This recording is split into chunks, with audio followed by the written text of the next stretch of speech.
Hi student, I am Randhir Jha, Jha sir, आपका Jha sir, chemistry teacher. आज का लेक्चर है, मैंने प्रीवियस एटॉमिक स्ट्रक्चर का जो पार्ट 1 वीडियो बनाया था, जो आपके यूट्यूब चैनल के लिए और बच्चों के लिए, ताकि बच्चे ज़्यादा से ज़्यादा आसान रूप से समझ सके। और आसान रूप का मतलब ये नहीं होता कि बहुत सारे यूट्यूब चैनल क्या करते हैं 10 मिनट में श्योर शॉर्ट, 30 मिनट में कंप्लीट शॉर्ट, 50 मिनट में कंप्लीट शॉर्ट। ये सब क्या होता है, कोई काम का चीज़ नहीं होता है।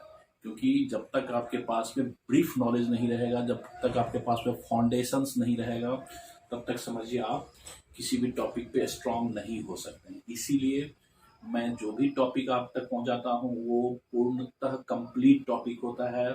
इसके बाद आपको कहीं भी कुछ भी पढ़ने की जरूरत नहीं पड़ती है। हाँ, ये अलग बात है कि थोड़ा सा धीरे धीरे टाइम आपको 1-2 क्लास ज़्यादा लगेगा।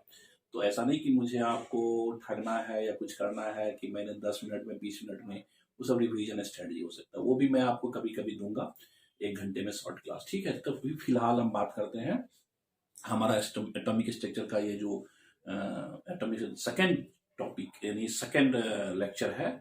इस लेक्चर पे हम लोग, आपने आज का जो लेक्चर है इस पे हम लोग इलेक्ट्रॉन जो है वो कैथोड रे एक्सपेरिमेंट के बारे में डिस्कस किए। जैसा कि आप देखिए बोर्ड पे हमने लिखा है कि कैथोड रे एक्सपेरिमेंट, क्योंकि हमने बताया कि एटॉमिक स्ट्रक्चर में एटम के जो मुख्य फंडामेंटल पार्टिकल है वो है इलेक्ट्रॉन, प्रोटॉन, न्यूट्रॉन। तो यदि हमें एटम को समझना है तो उनके जो पार्टिकल हैं इलेक्ट्रॉन, प्रोटॉन, उन पे ज्यादा जानकारी हमको चाहिए। तो उसमें सबसे पहले हम इलेक्ट्रॉन्स के बारे में कुछ इंफॉर्मेशंस को कलेक्ट किए। तो इलेक्ट्रॉन के इंफॉर्मेशंस में हम लोग को ये समझ में आया कि इलेक्ट्रॉन का खोज कैसे किया, कौन किया, ये सारी बातें हम प्रीवियस लेक्चर में बात कर लिए थे। आज का हमारा टॉपिक है कैथोड रे एक्सपेरिमेंट। अच्छा, इसी एक्सपेरिमेंट को जानते हैं डिस्चार्ज ट्यूब एक्सपेरिमेंट के नाम से भी कई बुक लिखता है, कई टीचर बोलता है। तो आप घबराइए नहीं, दोनों सेम चीज है। अच्छा, इस एक्सपेरिमेंट का मेन मकसद था to discover electron as cathode ray. Electron का खोज करने के लिए ही ये एक्सपेरिमेंट बार बार साइंटिस्ट लोग करते रहे। अच्छा, इसमें discharge tube experiment, discharge tube होता क्या है? तो डिस्चार्ज ट्यूब कोई खास बहुत बड़ी चीज नहीं होती है। 40 से 50 सेंटीमीटर लॉन्ग सिलिंड्रिकल ग्लास का ट्यूब होता है। सिलिंड्रिकल तो समझ होंगे, बेलनाकार, बेलना देखते होंगे, रोटी वोटी बेलता है, आपको घर में मम्मी या दीदी सब रोटी वोटी बेलते हैं। सिलिंड्रिकल बेलनाकार आकार होता है। तो सिलिंड्रिकल शेप में ग्लास का ट्यूब होता है, 50 से 60 या 40-50 सेंटीमीटर लंबा होना चाहिए। अच्छा, इस ग्लास के ट्यूब पे दोनों एंड पे मेटल का प्लेट लगा रहता है। दोनों एंड पे देखिए, एक एंड पे और इस एंड पे मेटल का प्लेट लगा रहता है। मेटल क्यों भाई? क्योंकि मेटल ही इलेक्ट्रिसिटी का गुड कंडक्टर होता है। मेटल के थ्रू हम अंदर में कोई भी करंट वरेंट पास कर सकते हैं। और दोनों एंड पे लगा रहता है। और उसके बाद एक एनोड के पीछे में एक फ्लोरोसेंट स्क्रीन, देखिए यहाँ लिखा हुआ फ्लोरोसेंट स्क्रीन जिंक सल्फाइड का होता है।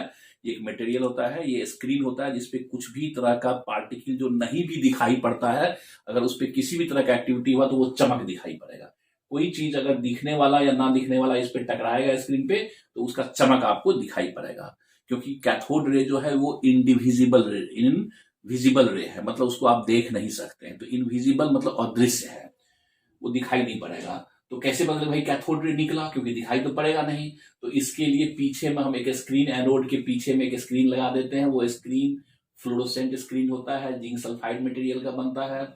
और इस स्क्रीन पे जैसे जैसे कैथोड रे वहां पे टकराएगा वहां पे आपको चमक दिखाई पड़ेगा। तो समझिए कुछ आया है। चलिए, उसके बाद हम इस डिस्चार्ज ट्यूब में प्रेशर बहुत बहुत कम कर देते हैं। नॉर्मली प्रेशर देखिए अभी जो है वो 1 atm होता है। 1 atm का मतलब 760 mmHg, एचजी पर, मरकरी पर 760 mmHg होता है अभी का नॉर्मल प्रेशर। कुछ भी छेड़छाड़ आप नहीं करेंगे तो। और अगर मान लीजिए उस ट्यूब के अंदर से जो इवैक्यूएशन पंप है, पंप देखिए, इस पंप से जैसे ही हम इसको खींचते हैं इससे एयर निकलने लगता है, गैस निकलने लगता है। तो धीरे धीरे इसका प्रेशर घट करके 0.001 mmHg रखना है इस एक्सपेरिमेंट में। 0.001 mmHg, जिसको आप 10⁻⁴ mmHg, सोचिए कितना कम कर दिए। मतलब इसमें एयर मॉलिक्यूल नहीं के बराबर है। जीरो तो नहीं कर सकता, ऑलमोस्ट जीरो, मतलब नहीं के बराबर है, थोड़ा सा एयर मॉलिक्यूल है। अच्छा, यहाँ पे एक क्वेश्चन पूछता है, बनता है कि हम डिस्चार्ज ट्यूब में जब इलेक्ट्रॉन या कैथोड रे को इमिट करवाते हैं तो प्रेशर क्यों घटाते हैं? Why we reduce pressure? तो आप कहेंगे we reduce pressure inside discharge tube. Pressure इसलिए घटाते हैं क्योंकि हमें पता है नॉर्मल प्रेशर पे या बहुत हाई प्रेशर पे गैस मॉलिक्यूल या एयर मॉलिक्यूल इलेक्ट्रिसिटी का बैड कंडक्टर होता है। जैसे आपके कमरे में अभी बहुत जगह पे एक्सपोजर पॉइंट होगा, करंट का सर्किट होगा, लेकिन आपको करंट फ्लो नहीं होता होगा क्योंकि अभी आपके कमरे का जो प्रेशर है वो 1 atm है। तो हाई प्रेशर पे गैस मॉलिक्यूल या एयर मॉलिक्यूल इलेक्ट्रिसिटी का बैड कंडक्टर होता है। लेकिन अगर आप वहां के प्रेशर को बहुत बहुत कम कर देते हैं, यानी लगभग 20 mmHg से कम जैसे ही करते हैं, फट से वो air molecule gas molecule electricity को कंडक्ट करने लगता है। तो अब आप समझे मकसद कि इसके अंदर हम प्रेशर क्यों घटा देते हैं, क्योंकि इलेक्ट्रॉन जब फ्लो करेगा कैथोड से निकल करके कैथोड रे, तो इलेक्ट्रॉन क्या है, किसी कंडक्टर के थ्रू ही फ्लो कर सकता है। तो कैथोड से एनोड तक के लिए कंडक्टर चाहिए, और एयर या गैस जो खाली जगह रहता नॉर्मल प्रेशर पे तो वो कंडक्ट करता नहीं, इसलिए वेरी लो प्रेशर पे देते हैं। तो एक मकसद तो हुआ कि इसके अंदर जो भी एयर मॉलिक्यूल बच गया वो इलेक्ट्रिसिटी का कंडक्टिविटी शो करने लगे, और दूसरा मकसद हुआ कि ये जो इलेक्ट्रॉन है ये इसको सीधे स्ट्रेट पाथ पे जाने में किसी तरह का हार्डल नहीं हो। अगर एयर मॉलिक्यूल बहुत डेंस रहेगा तो उसको पास करने में क्या होगा, बहुत तरह की हर्डल आएगी, वो वहां तक नहीं पहुंच पाएगा आपके स्क्रीन तक। तो वो डिस्टरबेंस को भी हम लोग कम करने के लिए एयर पॉइंट आ देते। तो दो मकसद से हम डिस्चार्ज ट्यूब से गैस को या एयर को निकाल देते हैं, जिससे प्रेशर घट जाता है। 0 नहीं करना है, 0.001 रखना है। इसके बाद जैसे ही प्रेशर घटा दिए तो फट से हम लोग क्या करते हैं, इसमें जो बैटरी से जोड़ दिया है कैथोड और एनोड को, जिस प्लेट को आपने बैटरी के नेगेटिव जोड़ा वो कैथोड हो गया, जिस प्लेट को आपने बैटरी के पॉजिटिव से जोड़ा वो एनोड हो गया। देखिए यहाँ लिखा हुआ है परफ्यूरेटेड, एनोड हम परफ्यूरेटेड, मतलब छिद्र वाला।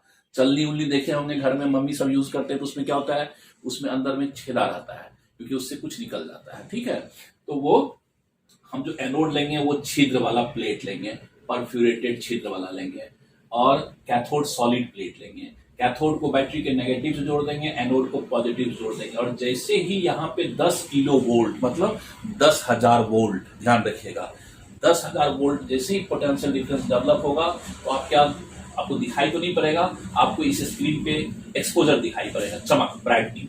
मतलब कैथोड से कुछ निकला और वो सीधा एनोड के तरफ इसके होल से बाहर निकल गया और स्क्रीन पे चमक दिखाई पड़ेगा, मतलब वो कैथोड रे है। तो ये कैथोड रे का, इसी तरह से कैथोड रे का डिस्कवरी हुआ। एक्चुअली कैथोड रे का खोज 1864 के आसपास ही विलियम क्रूक्स नाम का था। उन्होंने ही पहले ही कैथोड रे को पहले आपको लेबोरेटरी में प्रोड्यूस कर दिया था। तो आपसे पूछ सकता है who seen cathode, who seen electron first as cathode ray, तो आप विलियम क्रूक्स का नाम देंगे, है ना।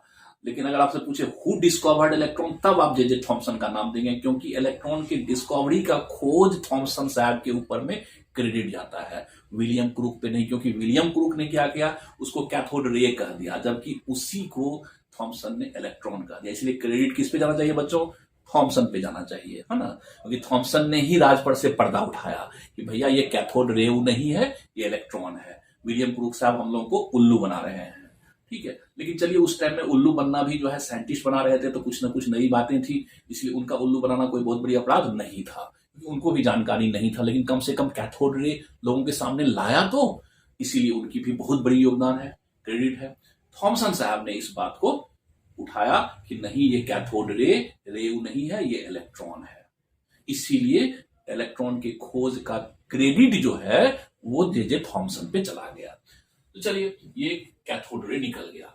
अब इलेक्ट्रॉन का खोज एज कैथोड रे के रूप में हो गया। तो आपसे क्वेश्चन पूछता है why we reduce pressure inside discharge tube. आप समझ गए, क्योंकि नॉर्मल प्रेशर पे इलेक्ट्रिसिटी का एयर या गैस मॉलिक्यूल बैड कंडक्टर होता है, और वेरी रिड्यूस प्रेशर पे वो गुड कंडक्टर हो जाता है। दूसरा पूछेगा कि जब हम कैथोड प्लेट से निकालेंगे तो इसके बैटरी में कितना पोटेंशियल डिफरेंस रखेंगे, तो इसमें आपको 10 किलो वोल्ट पोटेंशियल डिफरेंस रखना पड़ेगा बैटरी में। फिर पूछेगा कैथोड डिस्चार्ज ट्यूब में इलेक्ट्रॉन का सोर्स क्या होता है, कहां से इलेक्ट्रॉन निकलता है, तो आप कहेंगे कैथोड प्लेट से निकलता है। तो source of electron is cathode plate in discharge tube. ध्यान रखिएगा, हर जगह कैथोड प्लेट ही नहीं होगा, कैथोड प्लेट से निकलता है। लेकिन इसी से कहीं पर गलतफहमी होता है बच्चों में, यदि इलेक्ट्रॉन कैथोड प्लेट से निकलता है तो प्रोटॉन का सोर्स यानी एनोड रे का सोर्स क्या एनोड प्लेट होता है ना, ये गलतफहमी मत रहिएगा। एनोड रे जो प्रोटॉन है उसका सोर्स एनोड प्लेट नहीं होता है, सिर्फ कैथोड रे ही कैथोड प्लेट से निकलता है, एनोड रे नहीं।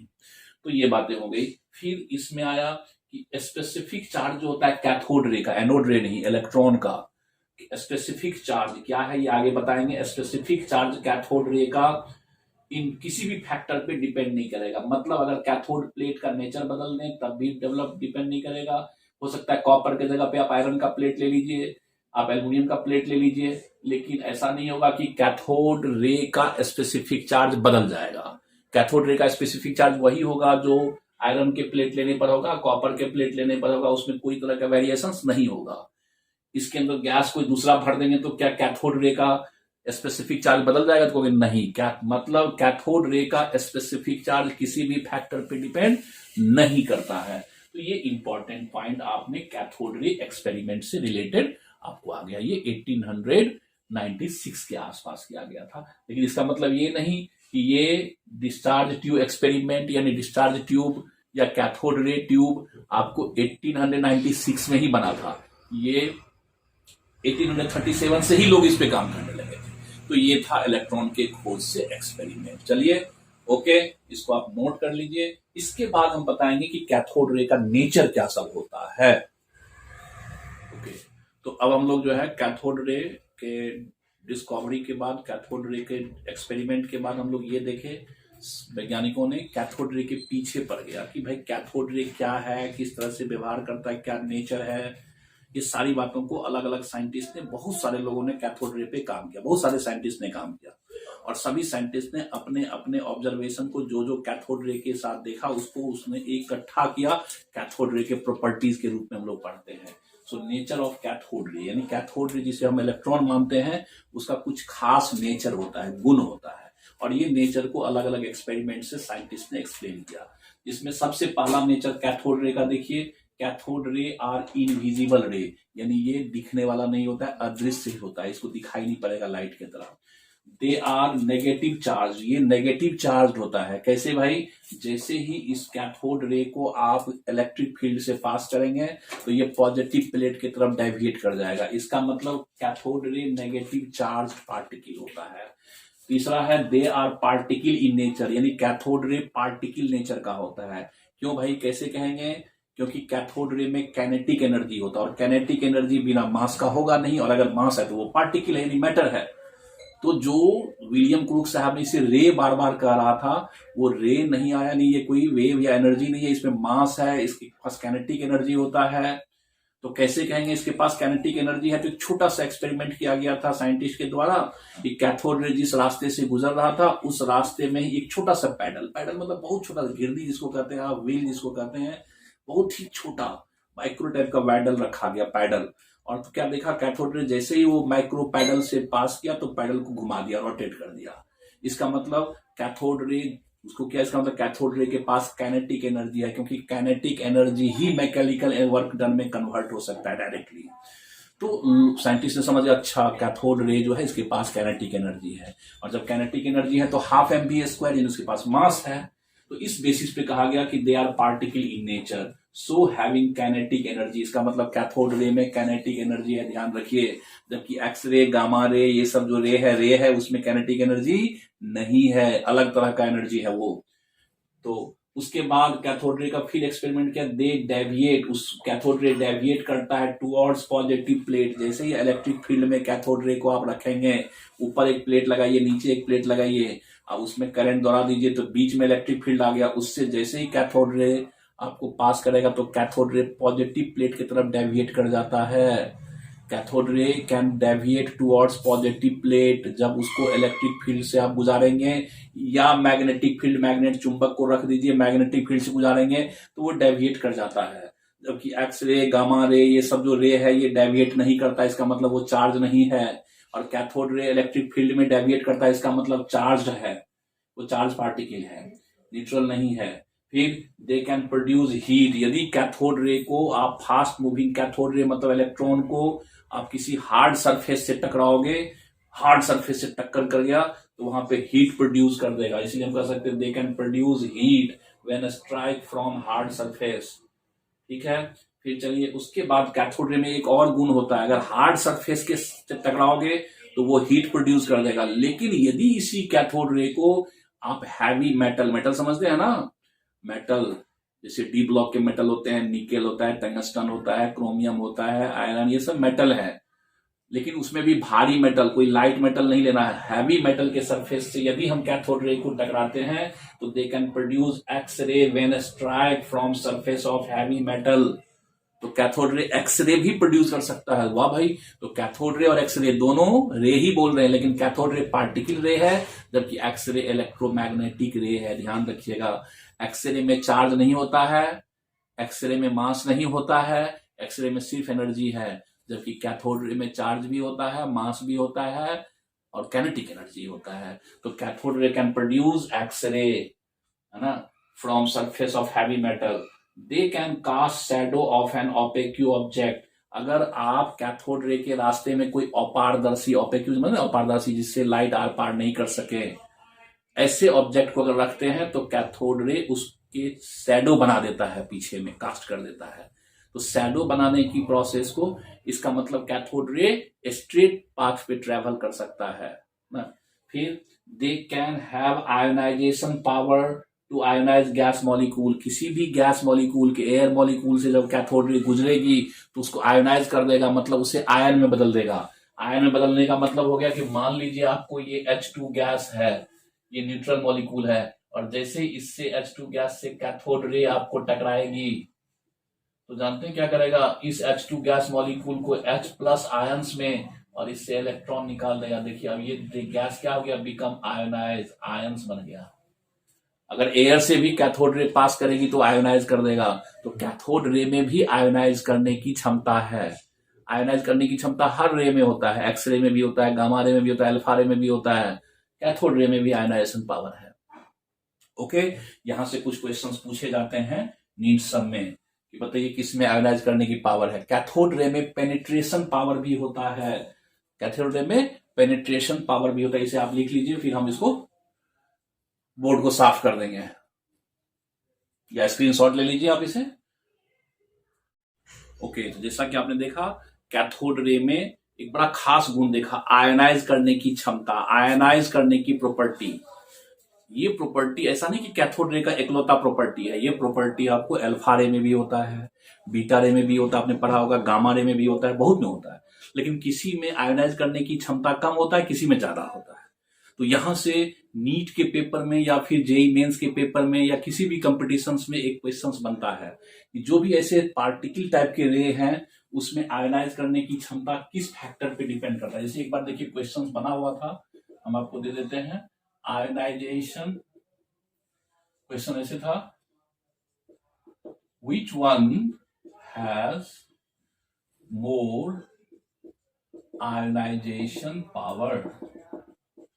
इनमें से किसमें आयोनाइज करने की पावर ज्यादा है, हैज आयोनाइजेशन पावर। ए में दे दिया था अल्फा रे, बी में दे दिया था आपको बीटा रे, या बी को आप बीटा रे में कर करके कैथोड रे कह दें, और सी में दे दिया था आपको गामा रे, और डी में दे दिया था आपको प्रोटॉन। तो पूछा है कि इनमें से किसमें सबसे ज्यादा आयोनाइज करने की पावर है। तो आप कैसे टिक लगाएंगे, आपको रट्टा राटू तो नहीं करना, इसका ट्रिक सिंपल ट्रिक्स होता है, ध्यान रखिएगा।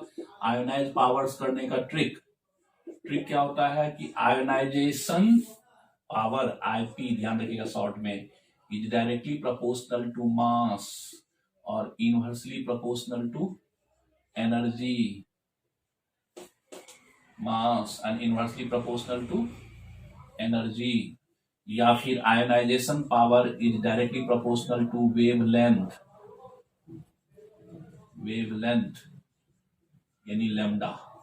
तो ये ट्रिक्स है, ये कोई ऐसा नहीं फार्मूला है, यानी जिस पार्टिकल का मास ज्यादा होगा उसमें आयोनाइज करने की क्षमता ज्यादा होगा, हम कह सकते हैं। तो देखिए, तो सबसे ज्यादा मास किसमें है, अल्फा मतलब हीलियम पार्टिकल है, इसका मास 4 AMU के आसपास होता है। कैथोड रे मतलब इलेक्ट्रॉन, ये इलेक्ट्रॉन है, इसका मास 0.0000549 AMU होता है, बहुत कम मास है।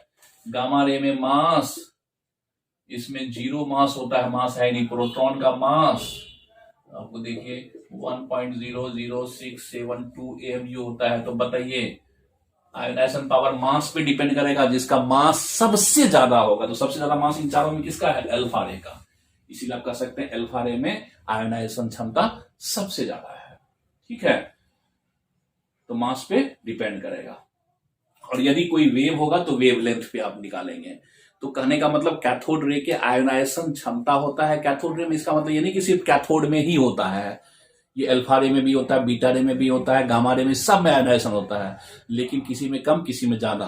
तो सबसे ज्यादा आयोनाइजेशन क्षमता जो होता है वो अल्फा रे में होता है, क्योंकि मास उसका बहुत ज्यादा है। और पेनिट्रेशन पावर भी होता है, ये ध्यान रखिएगा। इसको हम मिटा देते हैं आप लोग।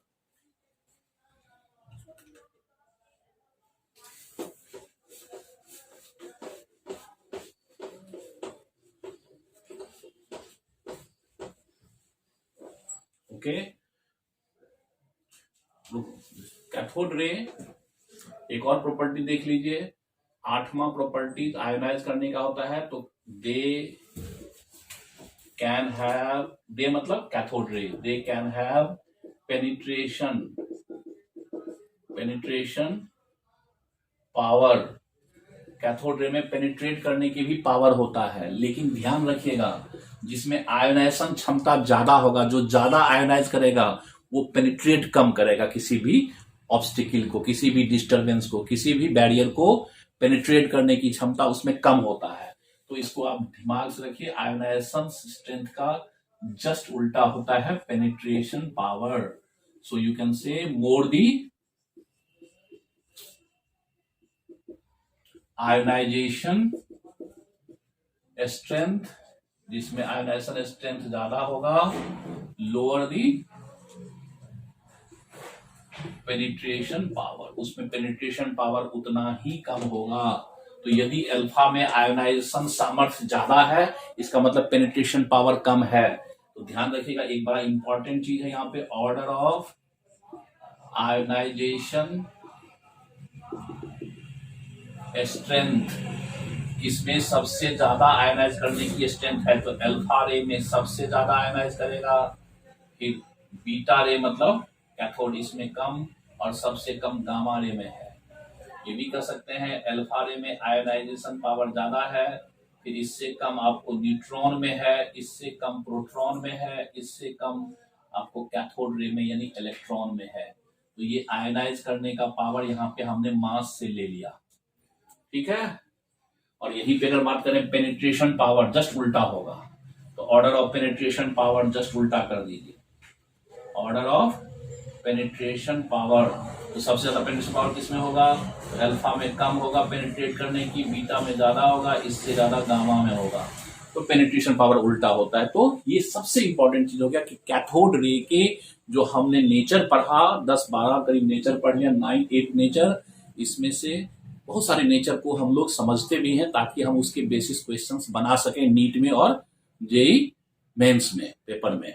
तो आयोनाइजेशन सामर्थ्य, कैथोड रे आयोनाइज कर सकता है गैस मॉलिक्यूल को, है ना। कैथोड रे पेनिट्रेट कर सकता है किसी भी ऑब्स्टिकल, किसी भी बैरियर को, किसी भी दीवार को, लेकिन पेनिट्रेशन पावर और आयोनाइजेशन पावर उल्टा होता है। तो ये चीज हम लोग देखे कैथोड रे में एक और प्रॉपर्टी होता है, बड़ा इंपॉर्टेंट प्रॉपर्टी, कैथोड रे जो है उसका स्पेसिफिक चार्ज किसी भी फैक्टर पे डिपेंड नहीं करता है। ये ध्यान रखिएगा, ये बात साइंटिस्ट ने कहा जब कैथोड रे का एक्सपेरिमेंट करके इन्होंने कैथोड रे इलेक्ट्रॉन का खोज किया, तो इसने कह दिया कि स्पेसिफिक चार्ज बड़ा खास चीज है।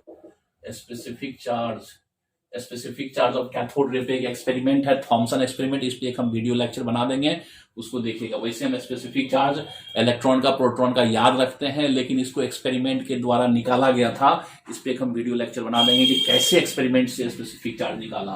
तो specific charge of the cathode रे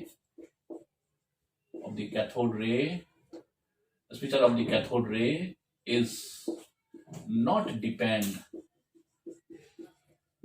upon any factor, किसी भी फैक्टर पे डिपेंड नहीं करता है स्पेसिफिक चार्ज। किसका भाई? कैथोड रे का। ध्यान रखिएगा, इससे मिलता जुलता क्वेश्चन पूछता है कि क्या यदि स्पेसिफिक चार्ज कैथोड रे का किसी फैक्टर पे डिपेंड नहीं करता है, तो क्या एनोड रे का भी? नो, एनोड रे का डिपेंड करता है। ये ध्यान रखिए, नीट में पूछा हुआ क्वेश्चन है। That's why specific charge of the cathode रे is not depend upon any factor, है ना, that is specific charge that is constant, ये कांस्टेंट होता है, that is constant, that is